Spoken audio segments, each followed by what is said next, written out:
Washington, Vice President Kamala Harris, in her first interview since becoming the Democratic nominee for president, asserted that her values have not changed despite shifts in her policy positions.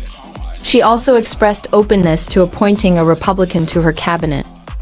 Harris and her running mate, Democratic vice presidential nominee Gov. Tim Walz, spoke with CNN's Dana Bash in Georgia during a two-day bus tour of the state, aimed at boosting Democratic voter turnout.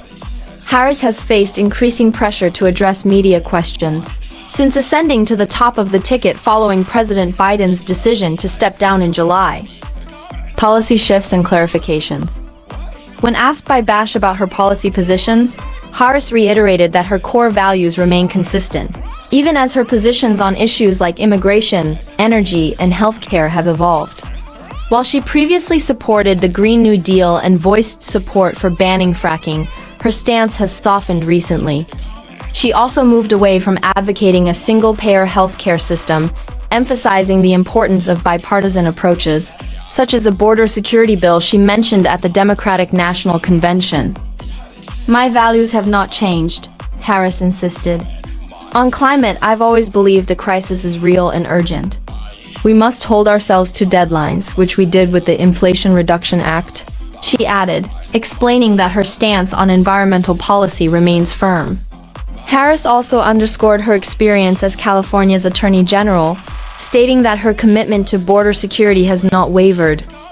When Bash highlighted a contradiction in her statements about fracking, Harris clarified her position from the 2020 campaign, where she initially supported a ban but later opposed it, saying, "As president, I will not ban fracking." Day 1 priorities and cabinet diversity. Asked about her first actions as president, Harris focused on plans to strengthen the middle class, but did not specify any executive orders or directives.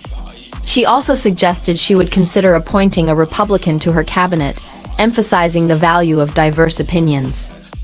International and domestic policy stances.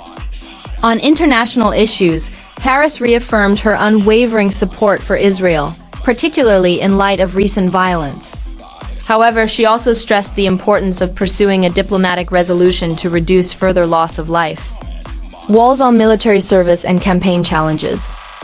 Governor Walz faced questions about his military service, specifically a past comment about carrying weapons of war despite not seeing combat. Walz defended himself, explaining his remarks in the context of a broader discussion on gun control and mass shootings. Harris reflects on Biden's withdrawal. Harris described the moment she learned of Biden's decision to withdraw from the race, recalling a Sunday with her family when she received the call from Biden, who confirmed he was stepping aside.